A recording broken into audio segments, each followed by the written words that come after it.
Salut les Stratoniens, salut à tous, j'espère que vous allez bien. On est parti aujourd'hui pour une nouvelle vidéo. Je vais vous montrer le trade que je viens de prendre, je vais vous expliquer pourquoi je l'ai pris et quel est le prochain move que va faire le Bitcoin. On va aussi parler de l'Ethereum, du SP500, de l'indice dollar qui est en train de pumper. On ira voir aussi le BNB. On ira faire un tour sur Twitter, il y a des choses super intéressantes à dire. Et puis on ira voir aussi les liquidations, etc. Pas mal de trucs à vous montrer. J'espère que cette vidéo vous plaira. Installez-vous confortablement, on est parti. Crypto, million. Crypto, million. Crypto, million. Commençons directement par une idée plus générale de ce Bitcoin, des analyses assez long terme qui sont sorties et je trouvais plutôt pas mal. On a celle-ci, donc c'est une Wyckoff méthode. On a ici accumulation avec une sortie vers le bas avant de pousser, c'est exactement ce qu'on a fait là. Ensuite on grimpe, on fait un petit range, donc de nouveau une réaccumulation des longues. Ensuite on fait ici une accumulation des shorts ou une distribution, zone de distribution, exactement ce qu'on a là avec une petite sortie par le haut avant de chuter. Ensuite on continue la descente, on a ici une zone d'accumulation, donc on réaccumule des shorts, petit range, etc. On le casse vers le bas, on continue cette folle chute et ensuite on arrive donc dans ce fameux range dans lequel on est actuellement et on serait potentiellement en train de faire ici cet excès vers le bas, cette déviation ou cette manipulation, vous l'appelez ça comme vous voulez, mais juste sous ces derniers plus bas, et ensuite on devrait récupérer ce range et pousser vers le haut. Ça c'est quelque chose de super puissant, surtout que en fait l'accumulation ici est plus basse que la première, donc c'est quelque chose de super fort, et ça veut simplement nous montrer que la prochaine fois qu'on va pumper, on va exploser et pulvériser ce top. Plutôt bon signe. Ensuite ici, petite Wyckoff accumulation. On a ici donc ce BTC avec ce plus bas là.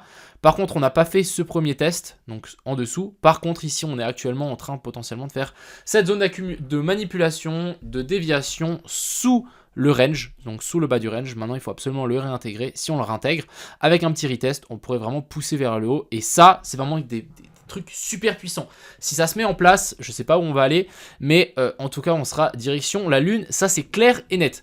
Maintenant je vais vous parler un petit peu de ce petit trade que j'ai pris actuellement sur le copy trading sur BingX. Et pourquoi je l'ai pris. Donc en fait, en premier temps, je vais d'abord vous les montrer. Donc ici sur BingX, je suis rentré ici, c'est une mauvaise entrée, c'est pas bien grave, mais voilà, je suis rentré là, j'attends un TP un petit peu plus bas, je suis actuellement à 100 $ de PNL, donc plutôt sympa. Ensuite, je l'ai pris aussi sur le copy trading, donc là l'entrée est un petit peu plus sympa parce que j'étais devant la chart. Je suis rentré ici sur ce top là en short, et du coup bon, on a bel et bien chuté, je suis à plus 120, donc ça c'est plutôt pas mal. Ce qui fait un petit peu pumper de nouveau donc ce copy trading. Je rappelle que ce copy trading, je vais ne pas le lâcher jusqu'à temps qu'on arrive à toucher notre objectif. Ça, c'est clair et net, donc on verra. Mais pour le moment, voilà, ça fait un peu de temps là que je stagne. J'ai pris 2-3 pertes ces derniers temps. Je pense que avec ce trade, s'il passe, on devrait potentiellement récupérer toutes les pertes en un trade. Donc ça, c'est plutôt bon signe. On va analyser un petit peu ce qu'on est en train de faire là, juste un petit peu plus tard. Donc voilà un petit peu, n'hésitez pas à aller essayer ces plateformes. Il y a le lien qui s'affiche actuellement en description. Donc n'hésitez pas à aller le checker, franchement ça vaut la peine. Et en plus vous allez avoir un bonus de dépôt qui peut monter jusqu'à 4000 USDT, ce qui est vraiment pas mal. Je connais des gens qui en ont déjà gagné un, donc c'est insane. Bref, voilà un petit peu ce que j'avais à dire sur BingX et puis sur le copy trading. Parlons des liquidations. Donc les liquidations ici on le voit bien clairement qu'elles se retrouvent au sud, étant donné que cette petite mèche, on a récupéré les dernières liquidations ici short qu'on avait. Maintenant on a des liquidations longues qui sont au sud et qui on devrait descendre jusque vers la zone des 16 500 pour potentiellement ensuite repousser. Je rappelle que ici on a cette 1, 2, 3, 4, 5, donc ici ça c'est fini. Maintenant il faudrait corriger en ABC. On vient récupérer ça et ensuite on pousse vers le nord. Voilà un petit peu ce que j'avais à dire. Alors pourquoi j'ai pris ce trade? Relativement simple. Donc déjà si on passe en 1 heure, on a un order block ici. Étant donné qu'on est passé baissier, on est venu taper donc dans toute la zone ici de OTE, donc Optimal Trade Entry. Je rappelle que c'était une grosse zone que les shorters devaient tenir, que les bears doivent tenir. Ensuite ici on avait la petite zone d'order block, donc ici c'est la dernière bougie blanche de cette dernière descente qui était là. Donc je me suis dit ok, c'est intéressant, si on vient taper dedans il y a moyen que ça se retourne. Ensuite ici on avait une petite zone de fair value gap qui n'avait pas totalement été comblée ici. Donc voilà, ici on n'était pas venu complètement la combler, on est venu grimper un petit peu plus haut, donc ça c'était aussi une bonne chose à faire. Et ensuite on est venu retester donc ce premier sommet. C'est quelque chose qu'on fait très souvent, c'est qu'on reteste ce premier sommet plus tard. Donc on vient faire un premier sommet, ensuite on repasse par-dessus, on fait une espèce de déviation au-dessus de ça, on repasse en dessous, on revient taper cette zone de résistance et ensuite boum, ça s'inverse. Et ça c'est quelque chose que vous allez voir très fréquemment, donc n'hésitez pas à l'enregistrer dans votre tête. Ensuite, donc j'ai pris un petit short juste là-haut avec un stop loss juste au-dessus de ça, donc stop loss au-dessus de l'order block, relativement simple. Et du coup maintenant ce qu'on target c'est la zone ici des 16 600. Je rappelle que les liquidations descendent jusqu'à 16 500, donc je me suis dit qu'on peut venir chercher jusqu'ici en bas, passer sous ces plus bas. Maintenant ça peut prendre un petit peu de temps, on peut potentiellement regrimper un petit peu pour ensuite rechuter, ça peut prendre un petit peu de temps ici, mais voilà, pour moi ici la charte est bel et bien baissière et je vois en aucun cas le Bitcoin partir à partir de là pour pousser. Le seul option que je verrai c'est qu'on est venu récupérer la zone de fair value gap par rapport à ce point bas là, vous voyez que c'est plutôt quelque chose de très précis. On est venu récupérer le petit trou de fair value gap qu'on avait là et maintenant ça part. Mais encore une fois, j'ai encore des gros doutes parce qu'en fait, on n'a pas eu de clôture sous ces derniers plus bas et bah pour moi, il aurait fallu une vraie clôture en dessous pour vraiment me dire ok, on a fait une excès vers le bas, on repart, sauf que là c'est juste des mèches. Bon, j'y crois pas trop, donc on va patienter et puis on verra si ça passe ou pas. En tout cas, je croise les doigts. Voilà un petit peu ce que j'avais à dire pour le BTC, mais en gros, voilà, j'attends une redescente jusque dans cette zone-là. Je rappelle qu'on a toute la zone de fair value gap ici à combler en 12 heures, et ensuite on repartirait, pourquoi pas plus haut, venir chercher donc ce top-là, et ensuite on avisera. Mais vraiment pour moi c'est le premier plan, c'est venir hop faire ça, et ensuite pourquoi pas s'inverser, ou même réintégrer le range en daily, ce serait vraiment incroyable qu'on puisse faire ça, et là en fait on aura notre grosse zone accumulation, manipulation et ensuite extension. Pour continuer, on a ici l'Ethereum qui continue à tenir, hein. Là on peut bien le voir, mais la poche de liquidité qui commence à qui continue en fait à augmenter en dessous de ça, donc ça c'est clair et net qu'on va, à mon avis on va la prendre un moment. Pour les gens, je pense qu'on peut aussi voir pourquoi pas une épaule tête-épaule.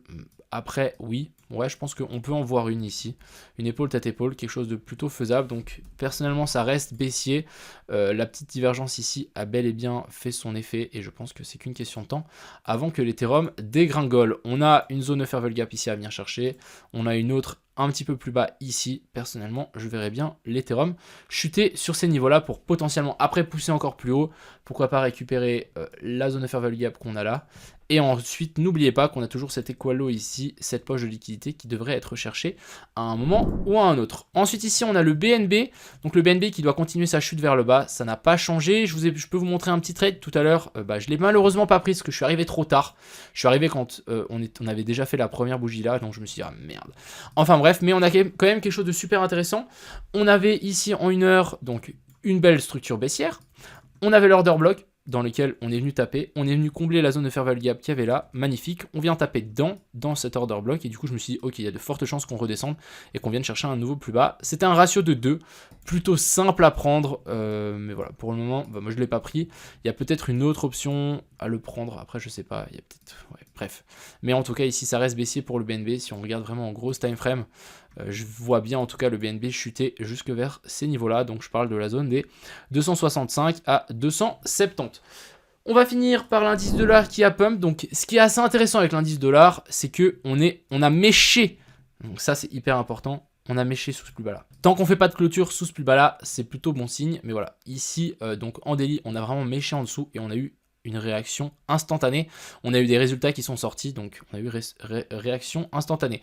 Maintenant, ce qu'il faut absolument, c'est que l'indice dollar passe au-dessus de ce bas de ce range. Si on arrive à réintégrer ça, on va pouvoir dire que là, on a une accumulation, manipulation et ensuite extension, ce qui peut nous faire chuter le Bitcoin, étant donné que on a le SP500 qui a fait l'inverse, hein. Si l'indice du dollar pump, on a le SP500 qui chute, et ici on peut bien le voir, comme je l'ai fait remarquer depuis ces derniers jours, j'attendais cette dernière hausse au-dessus de la zone de l'equal high pour récupérer les liquidités, on a fait ça, et ensuite on vient se taper la tête contre la trendline et maintenant ça chute. Donc vraiment moi je ferai attention si vous avez des actions etc. Il y a de fortes chances que ça chute. Même chose pour en fait le Bitcoin etc. Si vraiment ici maintenant on arrive à passer en dessous de ça, qui est la prochaine target, il y a de très fortes chances que en fait ici on ait fait une zone de déviation au-dessus de ces tops là et c'est vraiment signe d'un top et je pense qu'on va pouvoir redescendre très très bas pour le coup, hein. Je rappelle qu'on a toujours des zones de support qui sont bien plus bas et qui peuvent largement être touchées avec du temps. Voilà un petit peu ce que j'avais à dire sur ce SP500, donc vraiment méfiance, même chose pour le Bitcoin, hein. Si le SP500 chute, il y a de fortes chances que le Bitcoin chute aussi. Maintenant on va surveiller tout ça, pourquoi pas taper juste la zone de fair value gap et ensuite retourner. Personnellement je vais garder mes shorts. Pour donc ici BingX, n'hésitez pas à aller vous inscrire, il y a jusqu'à 4000 balles de dépôt en bonus. Ça peut vraiment valoir la peine à mon avis. Et puis pour le copy trading, je vais continuer à tryhard tout ça. Et aussi, du coup, j'ai pu relancer mon compte de trading sur MT4. Et du coup, bah, j'ai fait un petit trade. Je suis aussi à plus 6000 ici, donc ça c'est plutôt pas mal. On va essayer de passer les phases de test parce qu'il y a un de mes comptes qui a sauté. Il faut que je repasse ces phases de test avec un compte à 300 000 et ensuite je serai avec de la vraie argent. On va tryhard, effectivement. Bon, on va tryhard comme d'habitude en fait. Voilà, j'espère que cette vidéo vous a plu. Je vous souhaite à tous un bon week-end. Profitez bien de votre week-end et puis on se revoit très bientôt. A plus!